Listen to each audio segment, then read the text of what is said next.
Master batendo recordes e mais recordes em todos os sentidos. Costumo dizer, já é o programa de saúde mais assistido na Paraíba, um dos mais compartilhados em todo o Brasil, recordista de número de entrevistas, porque não paramos na pandemia, mesmo antes da vacina, as entrevistas todas, ao vivo e presenciais.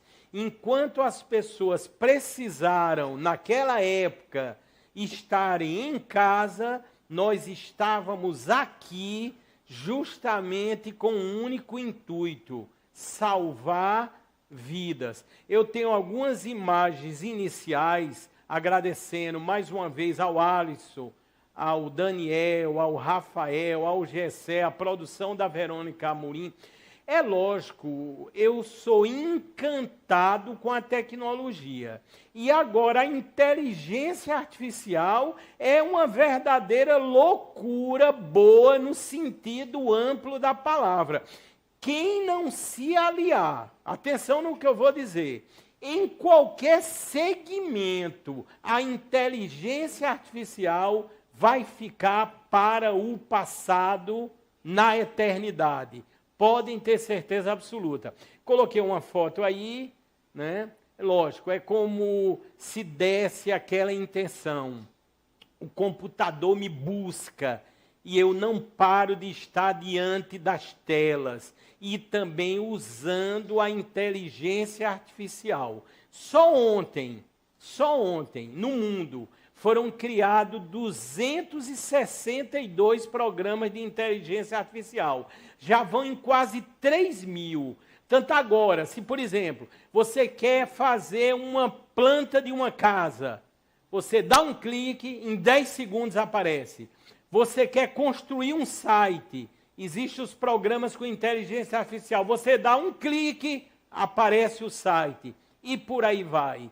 A inteligência artificial está revolucionando o mundo. Na sequência aí, nós temos planejamento. Aqui é um programa que há pesquisa, há informação, há seriedade, existe ética. E eu já estou anunciando aí, vocês estão observando, o programa do dia 1º de abril.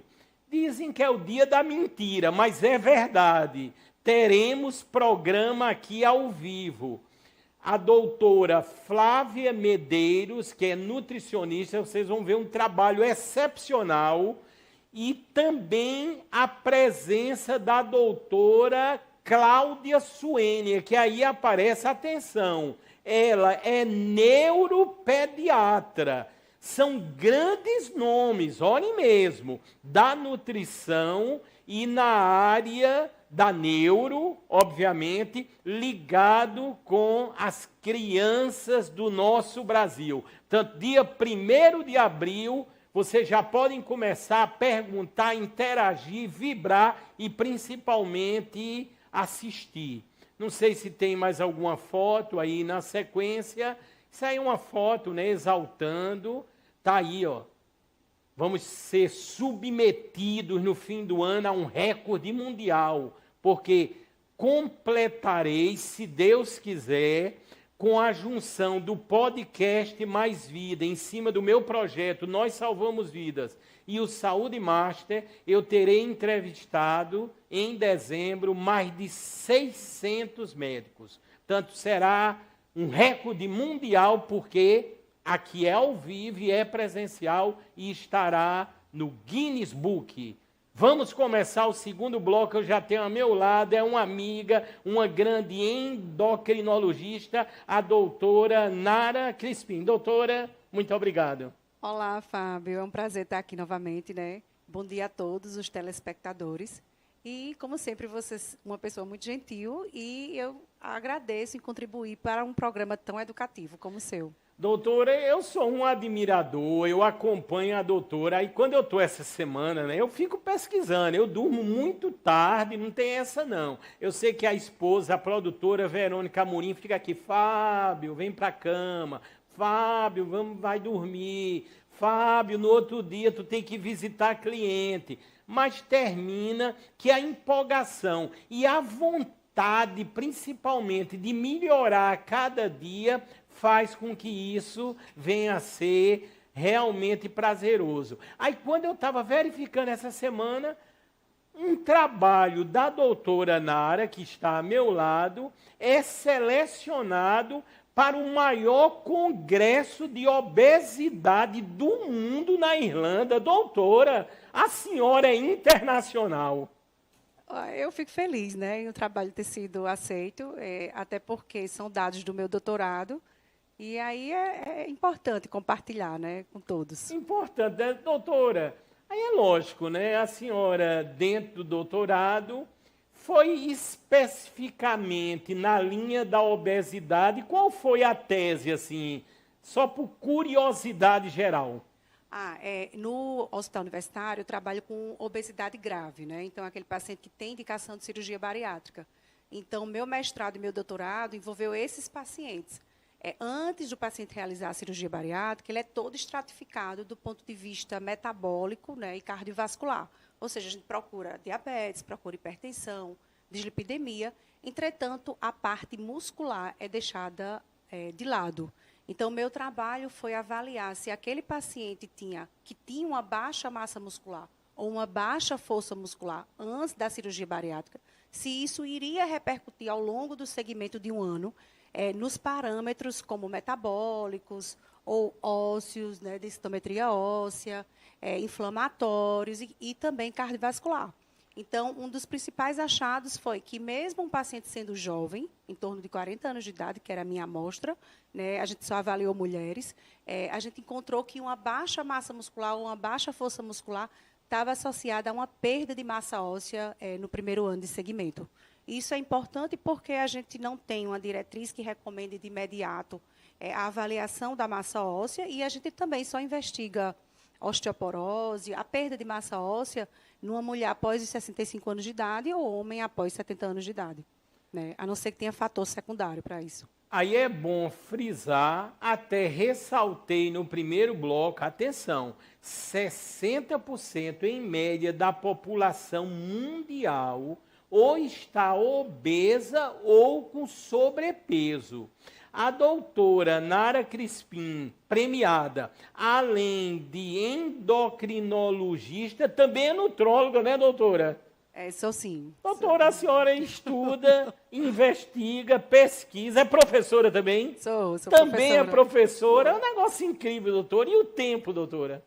O tempo é o maior problema do ser humano, né? A gente né, vai doutora? tentando administrar. Vai tentando administrar. Vai tentando. Portanto, o bloco de hoje será de grande valia, eu tenho certeza, para todas as pessoas, porque vai aliar muito conhecimento, e eu digo para vocês, um conhecimento diferenciado, que amanhã você pode até ver em outras TVs, e isso é sensacional, mas você vai ouvir e ver primeiro aqui. Vamos ver o que aparecerá para começarmos a conversar. Vamos ver aí na sequência, a doutora, é o que eu falei, sobrepeso e obesidade. Doutora, um problema de saúde pública realmente, não é isso? Um problemão, né? Na verdade, a gente tem uma prevalência muito alta do excesso de peso, né? O excesso de peso envolve o sobrepeso e a obesidade. Nós temos uma conta muito fácil para avaliar se o paciente tem sobrepeso ou obesidade, que é você pegar o peso e dividir pela sua altura ao quadrado. O sobrepeso é quando o IMC é acima de 25 e a obesidade quando o IMC é acima de 30. Então, os últimos dados, né, no mundo todo mostram esse avanço, esse crescimento, né, do excesso de peso. E até o momento a gente não tem nada que freie, né, esse crescimento, que é algo bem preocupante. A gente já conseguiu até, inclusive, frear a pandemia do Covid, né? Mas a da obesidade, não. Então, sabendo que a obesidade ela leva a vários problemas de saúde e aumento de mortalidade e ainda gastos, né, no Sistema Único de Saúde, é importante que a gente se preocupe, não só a gente como médico, mas eu falo do ponto de vista de política, né, com prevenção. Doutora, eu sei que é uma situação assim gravíssima, né? Eu entendo, a gente vai adquirindo e ampliando o conhecimento. Hoje nós vamos falar em alguns medicamentos até revolucionários no momento. A doutora vai falar, eu sei que muitos estão ligados, todos querem perder algum peso, querem estar com saúde, querem estar em forma, na sua plenitude. Por isso que o próximo tópico, na sequência, nós já vamos começar a tratar desses assuntos. Doutora, olha o que aparece aí. Obesidade saudável existe, a gente se depara muito nos programas. Aqui não temos, obviamente, preconceito nenhum.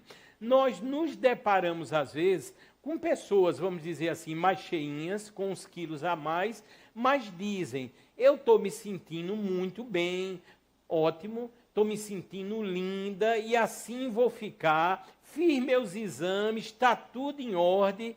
O que a senhora acha? Melhor diminuir um pouquinho o peso e aguardar porque a velhice virá, ou então fica desse jeito com a obesidade saudável? E aí, doutora? Boa pergunta. Eu vou dar duas visões, tá? Assim, são visões baseadas em evidências, mas é minha visão também, tá? Primeiro que a obesidade já é uma doença por si só, né? A obesidade é uma doença que leva à inflamação, e com essa inflamação a gente acaba repercutindo em outros sistemas, né, em outros órgãos, levando à doença, certo? Então, a gente parte do pressuposto que a obesidade já é uma doença. E a gente classifica a obesidade pelo IMC, como eu falei anteriormente, por quê? Porque está associada ao risco de adoecer e ao risco de morrer. Quanto maior o IMC, maior o risco de morte. Então, a gente já tem um problema no qual nós devemos nos preocupar. O outro ponto é o que você falou, Fábio, em relação, sim, mesmo o paciente tendo obesidade, a gente vai ter uma estratificação desse paciente. Então, o paciente pode ter obesidade e não ter nenhuma complicação metabólica ou cardiovascular ainda, mas ele pode vir a ter, né? Então, o paciente que tem obesidade, que tem diabetes, que tem hipertensão, dislipidemia, que é colesterol alto, ou síndrome da apneia obstrutiva do sono, por exemplo, ele já é um paciente que tem um risco cardiovascular maior, né? Inclusive maior risco de morte. Mas a gente não pode deixar de se preocupar com o paciente que tem só e apenas a obesidade, porque já é uma doença e já leva aumento de mortalidade. Então, essa é a minha visão. É a visão, né, doutora? Existem alguns casos clínicos, a senhora é quem vai dizer, que uma vez o paciente chegando lá, a senhora acabou de falar que muitas vezes lida com a chamada, vamos dizer assim, obesidade mórbida, pessoas que estão com quilos realmente a mais. Aí, nesse caso, ou em alguns casos, a senhora pode logo indicar, por exemplo, uma cirurgia bariátrica, ou a senhora ainda vai tentar recursos dentro do conhecimento, metodologias e medicamentos, ou vai dizer logo, não tem jeito, tem que ir para a cirurgia. E aí, doutora?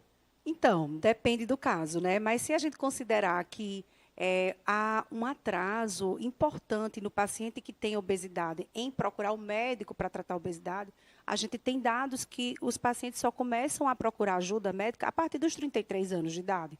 Ou seja, então, nesse transcorrer, principalmente se tratando de obesidade genética, né, que desde a infância o paciente muitas vezes já tem excesso de peso e vai ganhando peso, então fica difícil, né, a gente não considerar esse fator, né? Mas o que acontece é que a obesidade, a gente vai estratificar esse paciente. Então, ele pode nunca ter tratado de forma medicamentosa, ele pode ter tido alguma estratégia para mudar o estilo de vida, né, e não ter conseguido seguir, certo? Então, a depender do caso, né, quando aquele paciente ele já tem uma frustração em várias tentativas, né, pelo menos há 2 anos, em tentativas de perda de peso, tendo usado medicação, tendo seguido toda uma equipe multidisciplinar, então a gente pode sim pensar em cirurgia bariátrica. Se a gente for considerar critérios antigos de cirurgia bariátrica, que ainda é os que estão em vigência no nosso país, a gente considera a cirurgia bariátrica para aquele paciente que tem um IMC acima de 40 ou aquele paciente que tem um IMC acima de 35, mais alguma comorbidade, certo? Entretanto, como houve um aumento importante da obesidade, os Estados Unidos, como é um país, vamos dizer assim, mais tem uma atenção mais priorizada para isso, então, ele já determinou, né, nas suas diretrizes que aqueles pacientes com IMC acima de 35, independente da doença que ele tenha, há uma recomendação de cirurgia bariátrica desde que ele tenha tido um tratamento frusto, ou seja, um tratamento que não medicamentoso, como mudança de estilo de vida, que não tenha dado certo. Ou aquele paciente que tem um IMC acima de 30 e que tenha diabetes. E aí ele também aceita, né, a possibilidade de, naquele paciente acima de 30, mesmo não tendo diabetes, se ele tem alguma doença importante que comprometa o estado de saúde dele, então ele poderia ser um paciente candidato à cirurgia bariátrica. Então, a cirurgia bariátrica é uma cirurgia segura, né, eficaz. Entretanto, na minha visão, o paciente deveria se submeter à cirurgia bariátrica se ele realmente tiver falha, né? Falha do que a gente fala não é só iniciar uma medicação, usar 3 meses e parar. É falha em tratar de forma correta, né? Daqui a pouco, a pergunta também na inteligência artificial para a doutora Nara Crispim, que será sensacional. Notem a grande experiência da doutora, além de endocrinologista, também é nutróloga. Está totalmente balizada. Doutora, a senhora conhece a Irlanda, né? Porque o trabalho e a senhora vai defender de forma oral. Como é que será essa defesa? Então, na verdade, o trabalho ele pode ser escolhido para apresentação sem ser com uma plateia grande, né, sem ser oral, em forma de post, ou ele pode ser apresentado para uma plateia grande, oral, né? E a senhora escolheu o quê? Não, eu não escolhi. Eles escolhem pela importância do tema, o que eles acham que é mais importante, eles selecionam os melhores trabalhos para apresentação oral. Sensacional. Quer dizer, a senhora foi escolhida para apresentação oral e, no caso, vai ter uma plateia, né, doutora? Sim. Eita, que coisa linda. Doutora, vai ter que mandar as fotos, né, para mostrarmos aqui no Saúde Master. Tudo isso eu vejo como momentos de Deus, momentos justos, porque a senhora é uma grande profissional, eu conheço, salva vidas a cada minuto, e isso vem a ser também um prêmio, um merecimento a seu trabalho. Não é isso, doutora?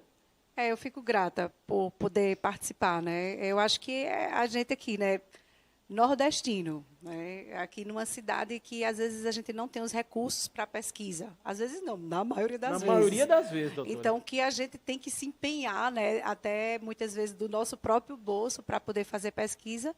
Então, para mim, realmente é um reconhecimento ao meu trabalho. Foi muito bacana. Eu estou demasiadamente contente. Olha o nosso tema aí, se quiserem interagir, perguntar a importância do endocrinologista no tratamento de obesidade e, é lógico, de outras doenças, de outras patologias, que são muitas, inclusive associadas à obesidade ou então ao sobrepeso. Eu digo que hoje é uma das grandes situações graves da humanidade, infelizmente, mas graças a Deus, aqui na Paraíba, contamos com grandes profissionais. Vamos ver na sequência o que virá na nossa interação. Estamos ao vivo para todo mundo, canal 520 agora da Claro, transmitindo, tvmaster.tv para qualquer lugar do planeta e o YouTube em TV Master Play, daqui a pouquinho, esse programa na íntegra, para que possam assistir, aprender, indicar e principalmente compartilhar. Doutora, diz aí, tratamentos da obesidade. É lógico que esses tratamentos têm se aperfeiçoado, têm se diversificado, e é para isso que também estamos na Terra, para pensarmos e ampliarmos os nossos conhecimentos. Não é isso, doutora? Com certeza. Eu espero que isso possa sempre, né, progredir de uma forma que a gente possa fazer usufruto, né, das novas terapias em prol do nosso paciente. É o que a gente mais espera, né? Espera. Ai, doutora, quando surgem esses novos tratamentos, é lógico, existe o protocolo, eles têm que estar validados pelos vários órgãos. Como é que funciona em relação à senhora? A senhora hoje atende, já falou, em hospitais, mas também atende clinicamente, é isso, doutora? Sim, eu também faço atendimento ambulatorial, né, no Hospital Universitário Lauro Vanderlei, como professora também de uma universidade particular e no meu próprio consultório, né? Eu faço a parte ambulatorial Qual é a nesses universidade, doutora? A FAMENE. A Famene, sim, quero dizer uma coisa. Eita, eu sou ruim para nome, mas vou ter que dizer. Segunda-feira eu vou estar, eu não sei se lá trata como diretor-geral ou reitor, eu vou estar na Famene, na universidade, vou ser recebido, já quero agradecer. Na segunda-feira estarei lá, doutor, às 16 horas, onde... Daqui a pouco eu vou pesquisar o nome, eu creio que é um dos que comandam a universidade, que é uma grande universidade, né? Tem um grande hospital lá, Sim. né? Vários cursos na área de saúde, e me convidaram para conhecer. Estarei lá segunda-feira com o maior prazer. Vamos ver a próxima tela que aparecerá, e atenção, muita coisa inédita surgirá com esse tema. Remédios para obesidade. Aí vem a coqueluche, aprovada pela Anvisa, nos Estados Unidos já em uso, que é justamente o Wegovy. Doutora, uma revolução, o medicamento, quando colocado ou indicado adequadamente para o tratamento da obesidade, e aí?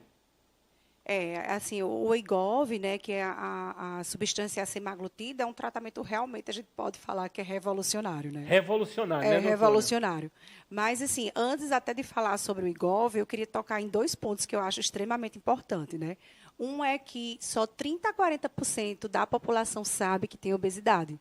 Então, a gente ainda tem muito trabalho a se fazer antes mesmo de tratar de forma correta. Então, é uma doença subdiagnosticada. E mesmo aquilo que eu já falei anteriormente, quando o paciente já sabe que tem obesidade, ele tem um atraso em procurar ajuda médica porque ele acha que a obesidade é um problema que ele que cria, né? Que ele que come muito, que ele não faz atividade física, e não é. É uma doença crônica, né? Progressiva, e com uma base genética também para esse ganho de peso.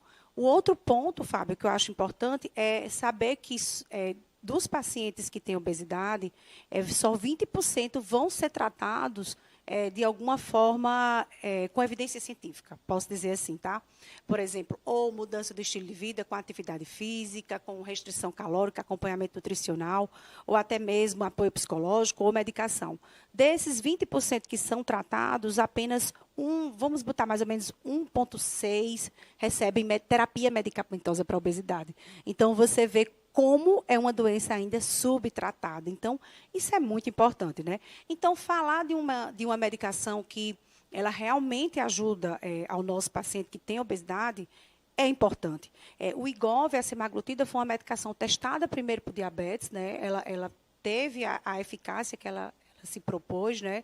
Inclusive com diminuição e melhora de comorbidades e até mesmo de mortalidade. Depois ela foi estudada para o excesso de peso, né? Para aquele paciente que tem sobrepeso acima de 27, com fatores de risco, aquele paciente com IMC acima de 30. E aí ela se mostrou extremamente eficaz com a perda de peso, chegando a 17%. Comparável, né, a uma cirurgia bariátrica, né? Então, a medicação é realmente importante no tratamento da obesidade. Eu acredito que o maior problema que a gente tem hoje é o custo da medicação. Eu olhei isso, doutora. Vou tocar nesse assunto, doutora. Eu me aprofundei aí em relação ao Wegovy. Vamos analisar, eu sei que a senhora é muito inteligente e a gente pode aqui, vamos dizer, tocar em temas que o público realmente só vai saber e ouvir e entender aqui no programa Saúde Marte. Lembrando que tudo é ao vivo, estamos aqui ao vivo. Doutora, o preço hoje, se uma vez em uma drogaria no Brasil, eu fiz com a cotação do dólar de hoje, daria R$ 7.456. Doutora, eu acho que muita gente vai continuar pesado. E aí, doutora?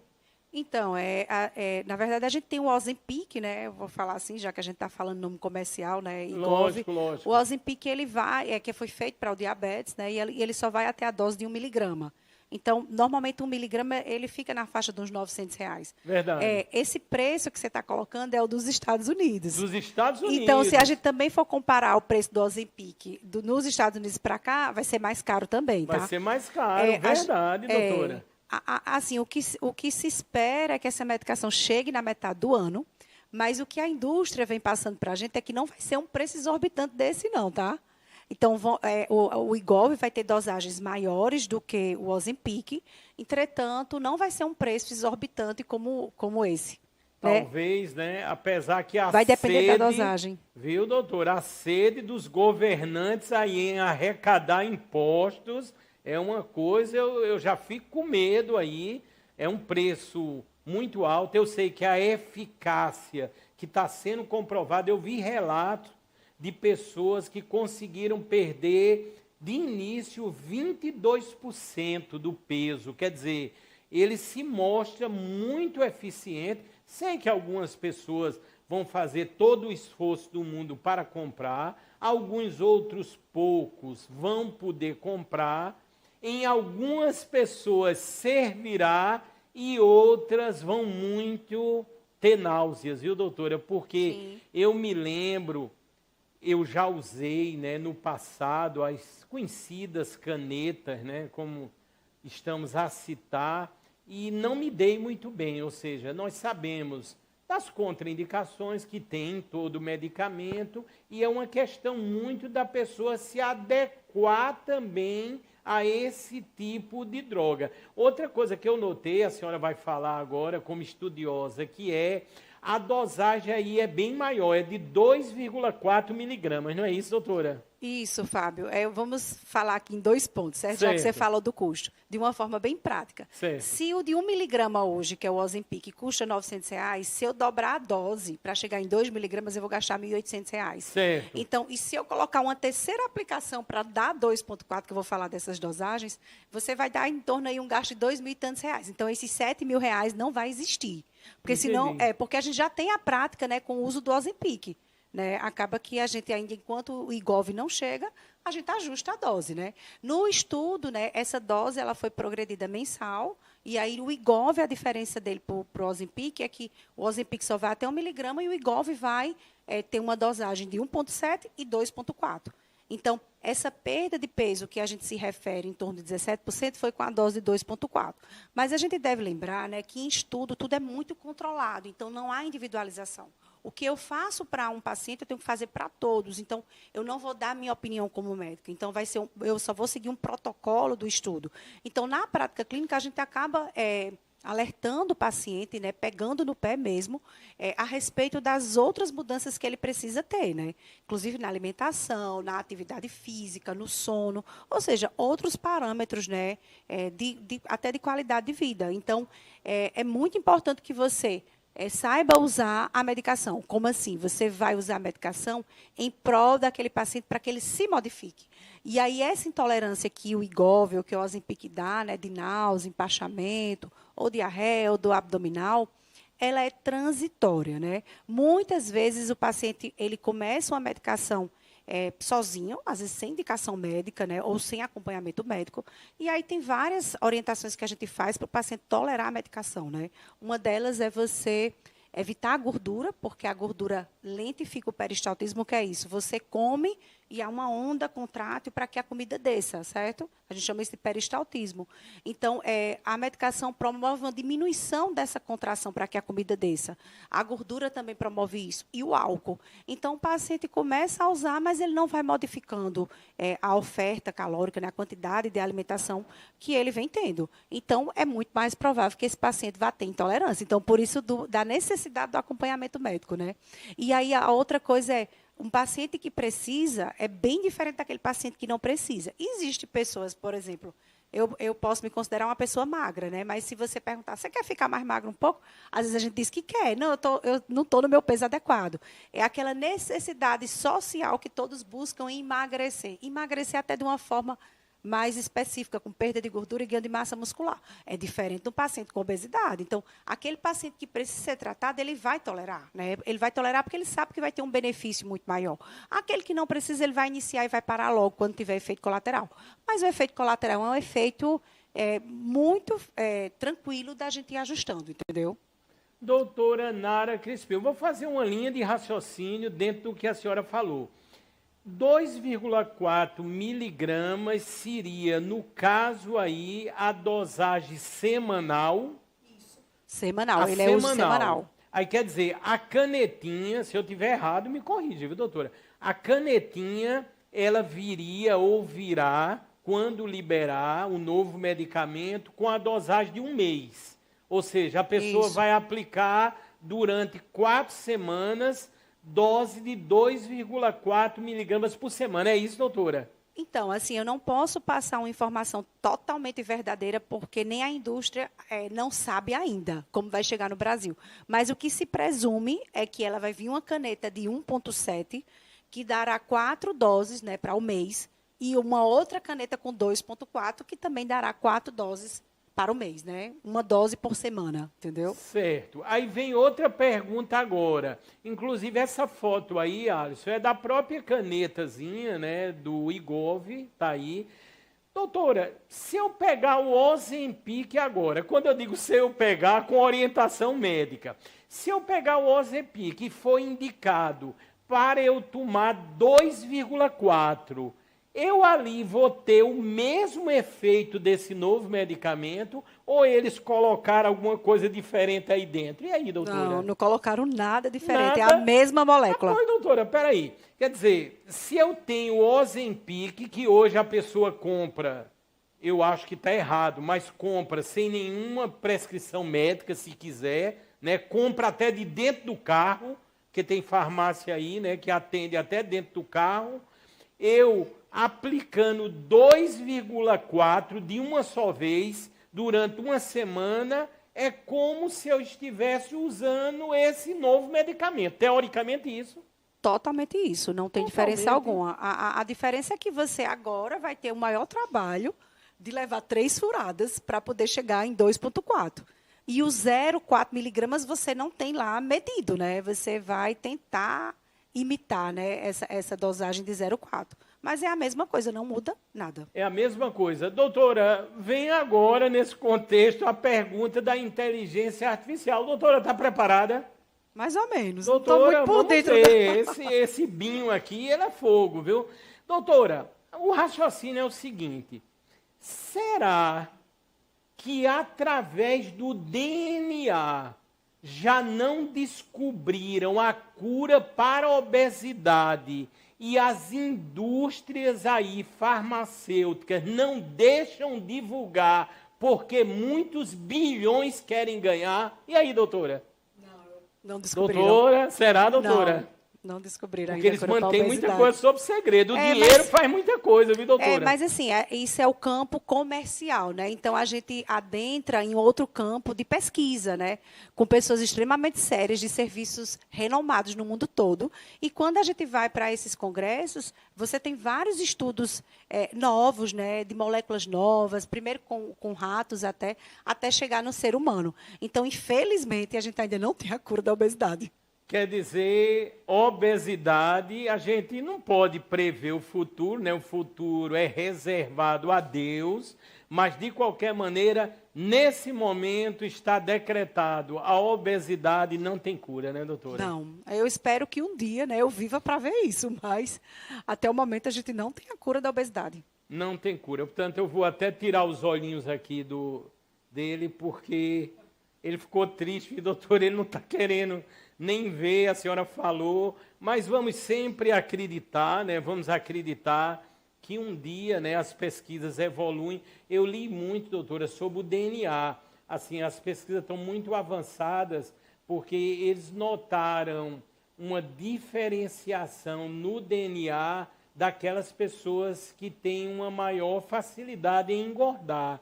Aí está tendo muita pesquisa, inclusive utilizando a inteligência artificial em cima do DNA, Portanto, muita coisa ainda podemos esperar, né, doutora? Então, a gente tem vários genes identificados. O problema é que, do ponto de vista genético, a obesidade é poligênica. O que é isso? São vários genes envolvidos, né?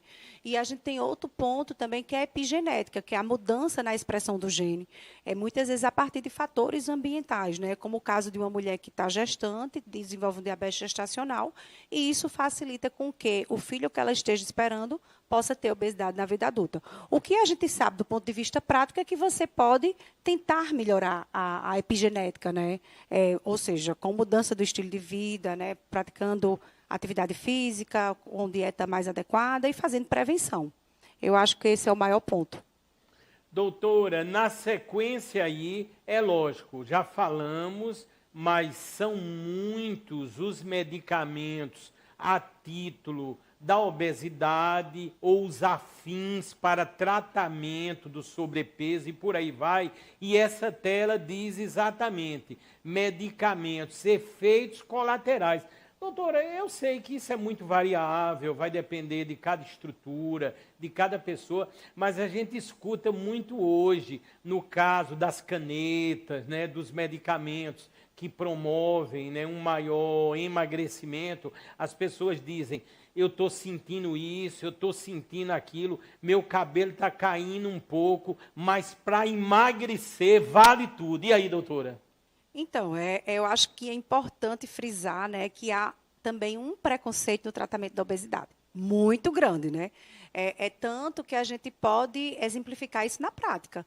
Quando o Ozempic foi lançado para o diabetes, o paciente diabético chegava, né, e ficava muito feliz em saber que tinha uma droga nova que conseguia controlar a glicemia dele, melhorar vários outros parâmetros e ainda perder peso.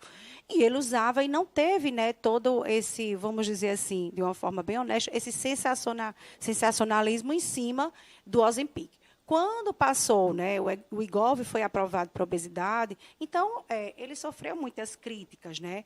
Então a gente tem que considerar que não é só medicações para obesidade que dão efeito colateral, né? Medicações para hipertensão várias, inclusive de uso corriqueiro e comum, elas dão efeitos colaterais importantes, entendeu? E aí o cardiologista não deixa de prescrever o antihipertensivo, porque o paciente sabe que é uma doença crônica.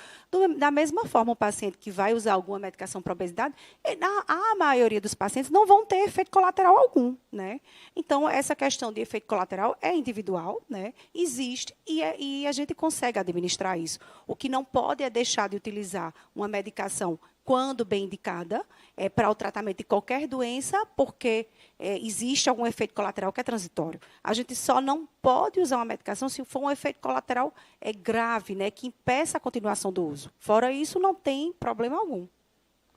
Estão chegando muitas perguntas, estamos ao vivo, é um tema, lógico, de interesse público, um problema de saúde pública, que é a obesidade.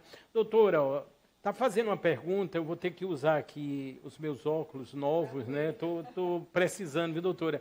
Doutora, é lógico, ela se identifica como Jaqueline, ela fala de medicamentos. Ela cita aqui fluoxetina, que ela está usando de 40, uma vez ao dia. Fala também topiramato, aí diz as miligramas. E glifage, aí diz, já fiz 5 meses e tinha 108 quilos, está com 95. Depois do uso dos medicamentos, ela passou de 108 quilos, a Jaqueline, para 95. Agora, ela diz que está percebendo, ela faz tudo, faz caminhada, fez reeducação alimentar, ela está percebendo que não está mais perdendo peso de forma alguma. Aí vem a pergunta, será que os medicamentos não estão mais fazendo efeito? E aí, doutora? Boa pergunta, né? Isso é um problema que a gente enfrenta e que a gente sempre tenta educar, né? Na verdade, o glifage e nem a fluoxetina são medicações para o excesso de peso, tá? Deixando isso bem claro. Essas medicações podem ter algum efeito na perda de peso pequena, mas não são medicações para tratar a obesidade. Então, provavelmente, ela está usando essas outras duas medicações para outros fins, certo? Seja para um sofrimento psíquico e o glifage, seja para uma alteração glicêmica.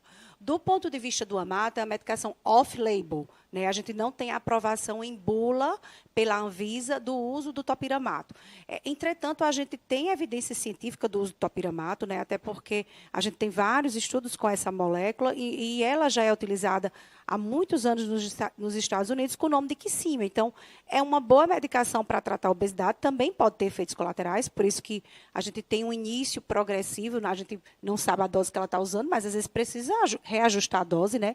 E o mais importante da sua pergunta é que toda medicação ou qualquer tratamento para obesidade, até mesmo a cirurgia bariátrica, a gente vai estacionar, a gente vai ter um platô. Você não vai ficar perdendo, certo? Então, até porque senão você poderia ter uma desnutrição. Então, acredito que com o seu acompanhamento, por isso da importância do acompanhamento, é rever o que é que pode ser melhorado, né? Se a intensidade da atividade física, se a restrição calórica realmente está eficaz, né? Para que você possa, ou se precisa associar alguma outra medicação realmente para o peso, que às vezes é necessário. Então, acho que é mais uma questão de conduta. Se você ainda tem um bom peso a perder, eu acredito que com o seu acompanhamento o médico pode individualizar isso. Mas eu deixo claro que qualquer tratamento para obesidade vai existir um platô. Você não vai continuar perdendo. Mas isso não quer dizer que o tratamento não foi eficaz. Pelo contrário, você entra numa fase de estabilização, de manutenção de perda de peso, que isso é até mais importante do que simplesmente perder peso e depois reganhar o peso, né? Então, a medicação está funcionando sim, tá? Por isso que já pode colocar aí na sequência, agradecendo ao Alisson, ao Rafael, a produção da Verônica Amorim, no caso, a cirurgia bariátrica. Já falamos, conhecidíssima, feita com muito sucesso, há muitos anos no Brasil, até o Opera Paraíba está fazendo também cirurgias bariátricas, a solução para centenas e centenas de casos. E a senhora falou numa palavra chatinha, viu, doutora, a tal do platô, né? Quando vem o platô, só que tem hora que o platô vem e não acaba mais. Aí a pessoa vai engordando, e chega um momento que diz, perdi minha bariátrica. E aí, doutora? Então, eu acho que precisamos ter um conceito em mente, né? Que a perda de peso é baseada em porcentagem, e essa porcentagem ela se equivale à melhora da sua saúde, seja do ponto de vista metabólico, cardiovascular, ou até mesmo diminuição de mortalidade. Então, não tem como você ter um paciente, por exemplo, de 170 quilos, faz uma cirurgia bariátrica, ele não vai conseguir atingir um peso ideal. Não vai, certo? Mas ele vai ter uma redução, né, em porcentagem de perda de peso muito expressiva a ponto de melhorar o quadro da obesidade, as manifestações clínicas da obesidade e diminuição de mortalidade. Então, essa é a importância da cirurgia bariátrica, porque além da perda de peso que ela promove, ela mantém uma perda de peso, né, a longo prazo. Entretanto, esse paciente continua tendo obesidade, né? Se você for ver como é que a gente classifica um paciente pós-cirurgia bariátrica, a gente diz que a obesidade ou foi parcialmente controlada pela cirurgia ou a obesidade foi controlada pela cirurgia. Então, você não deixa de ter obesidade porque você sabe que você precisa ser acompanhado. Então, muitas vezes vão ter outros gatilhos, né, que nos fazem ganhar peso, né? Porque são vários fatores que nos fazem ganhar peso. Por isso, da importância do acompanhamento.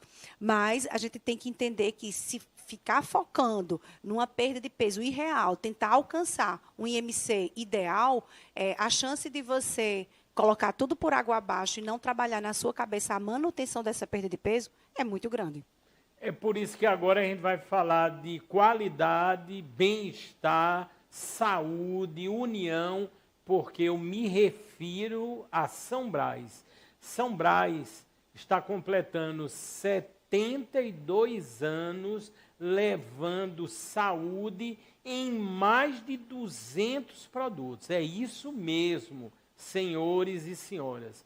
A gente sempre pensa no cafezinho, no famoso e premiado Café São Brás, mas a linha diversa de produtos da São Brás é imensa e as pessoas adoram. Podem testar aonde encontrar e você levará a São Brás. Tenha certeza absoluta, você está levando grandes produtos, uma tradição, uma história, um legado de sucesso da Paraíba para o Brasil e eu posso dizer até para o mundo. Eu sempre ressalto nas imagens que vocês estão a observar que o cafezinho, né, ele cai bem com tudo. Repito, há toda uma linha, inclusive, de cafés da São Brás, alguns deles até com selo de premiação nacional, e isso nos orgulha muito. A verdade é isso, porque praticamente, né, eu vi parte dessa história, desse início na cidade de Campina Grande. Hoje a gente vê espalhando-se pelo Brasil os produtos da São Brás. Conheço a magnífica fábrica aqui na BR-230 e vou conhecer no próximo ano, se Deus quiser, a fábrica que está sendo construída na Bahia da São Brás. É um negócio extraordinário. Portanto, pensou em produtos de qualidade, você pensa automaticamente e de forma inevitável na São Brás.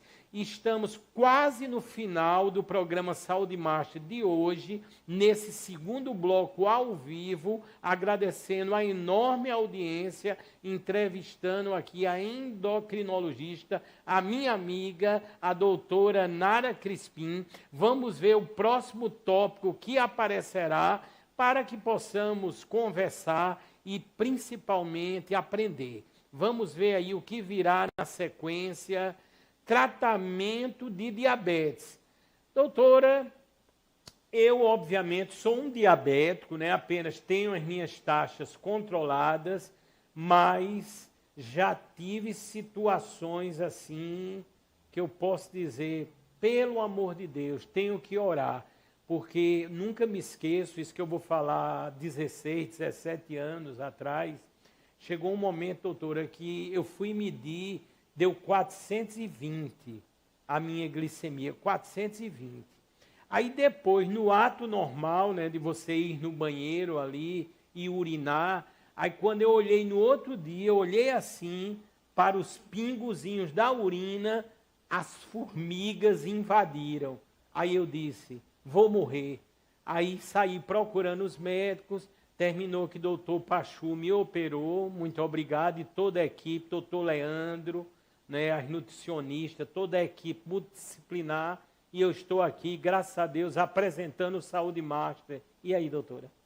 É importante, né? Mais uma vez, a importância de um tratamento, né? Eu acho que, até antes de falar sobre o tratamento de diabetes, eu acho que a gente não pode ter preconceito sobre qualquer tratamento para obesidade, inclusive a cirurgia bariátrica, que é um tratamento seguro. Né? A questão é que a gente precisa ter acompanhamento, entendeu, Fábio?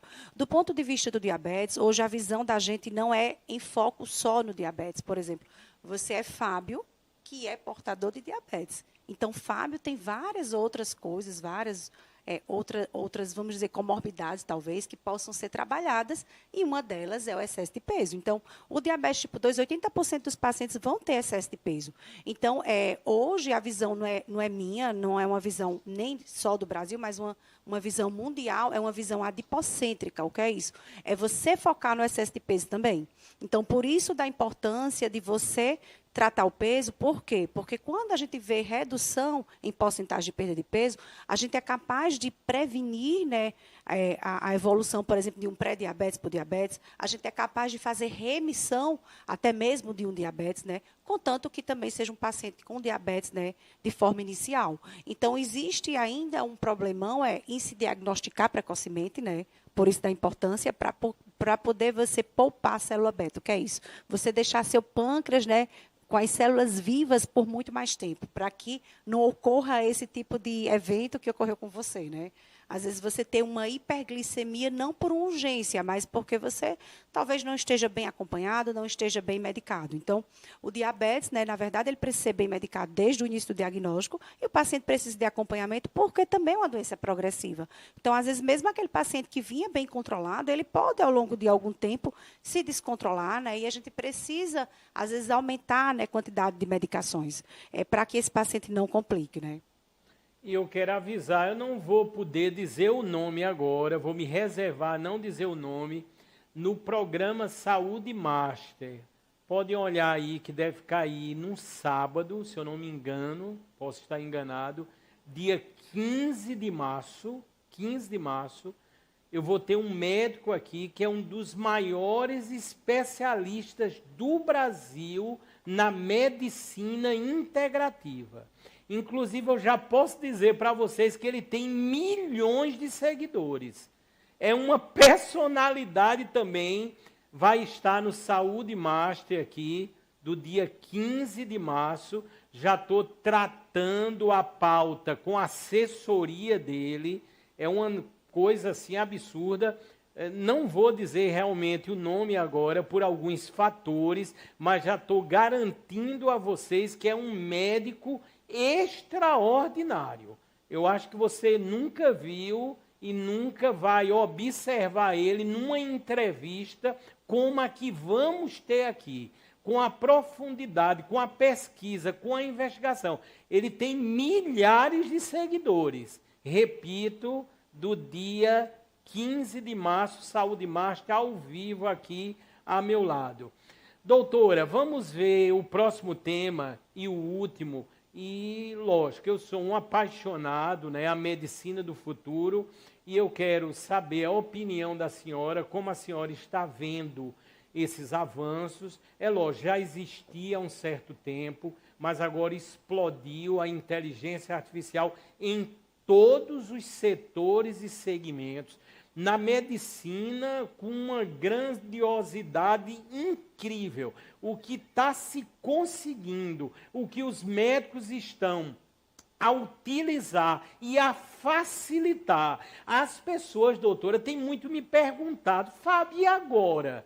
Se eu quero uma coisa e aquilo em questão de segundos já se resolve, já se mostra ali na tela. Aí eu dou uma resposta muito básica. O ser humano, no seu conhecimento, sempre será o senhor de todas as ações. Tanto que foi o ser humano que criou a inteligência artificial. Você tem que utilizá-la, aí entra você como profissional, com a sua sabedoria, conhecimento, e a partir daí você vai aperfeiçoar, você vai somar, e maravilhas irão acontecer. Doutora, eu sou um apaixonado pela tecnologia, mas também sou apaixonado pelo trabalho da senhora. A senhora é uma grande profissional. Obrigada, Fábio. Então, eu acho que eu sou um pouco crítica em relação a isso. Eu vou falar depois da medicina do futuro, mas nossa medicina do presente ainda é muito ruim. A medicina... Então, eu acho que a gente tem que trabalhar com os dados que a gente tem agora, porque a medicina do futuro ela vai envolver um custo muito alto, que a maioria dos pacientes não vão poder pagar, né? Então, a medicina do futuro para a medicina, para a parte científica, é a medicina de precisão. É você saber que a gente tem, por exemplo, uma medicação que funciona de uma forma, mas para aquele indivíduo não vai funcionar da melhor forma que foi avaliada, por exemplo, no estudo, né? Baseado até em genética. Então, isso é medicina de precisão. Do ponto de vista de medicina do futuro, a gente acha que essa questão da inteligência artificial também, né, vai facilitar ou talvez dificultar, mas, digamos, para a população mais humilde, se o intuito for que essa informação chegue a populações menos favorecidas, né? Por exemplo, no interior da Paraíba, ou seja, um médico que está lá em São Paulo, no Rio de Janeiro, em João Pessoa, possa contribuir com a medicina de uma cidade pequena, então, para mim, isso é uma medicina que eu espero no futuro. Tá? Mas o que eu critico é que a gente ainda não faz prevenção de forma correta. Verdade, então, doutora. a prevenção é muito importante. Então, se você pensar, né, são medidas políticas que poderiam ser feitas, tão simples e não são feitas. Uma delas é educação nutricional desde a alfabetização. Deveria ser uma disciplina, né, exigida e obrigatória em todas as escolas, sejam elas públicas ou particulares, para que as crianças possam aprender a comer, né, e que isso fosse até de forma mais interativa, na prática, né? Então, eu acredito muito na prevenção. Eu só acredito na medicina do futuro quando a gente tiver uma prevenção eficaz, né? Porque você só tratar não é o que a gente quer. A gente quer prevenir. A gente quer prevenir complicação, entendeu, Fábio? A senhora está certíssima. Doutora, nós estamos encerrando. Eu queria, por favor, que a senhora dissesse a rede social, onde a senhora atende, como as pessoas podem encontrá-la. Então, meu Instagram é Nara Crispim Endócrino e eu atendo no Green Tower, lá na Rui Carneiro. Green Tower. Onde é o Nui, aquele restaurante. Certo, sei onde é. Bacana, doutora, bacana. Legal lá. E outros momentos a senhora está na parte da docência, né, dando aulas. Eu faço a preceptoria da residência de endocrinologia do Hospital Universitário, né? Lá a gente tem residência de endocrinologia. E faço, isso aí já são com pessoas formadas, né, com médicos que já passaram por uma residência de clínica e entram na residência de endócrino. E faço também, do ponto de vista acadêmico, né, sou professora do 7º período da Faculdade da FAMENE. Que coisa linda. Doutora, repita só o Instagram, por favor. Nara Crispim Endócrino. Nós estamos encerrando e agradecendo a todos pela enorme audiência. Aguardem as próximas edições, sempre inéditas. Fiquem com Deus e até o próximo Saúde Master, que será dia 1º de abril, mas é verdade, estaremos aqui ao vivo. Obrigada, Fábio.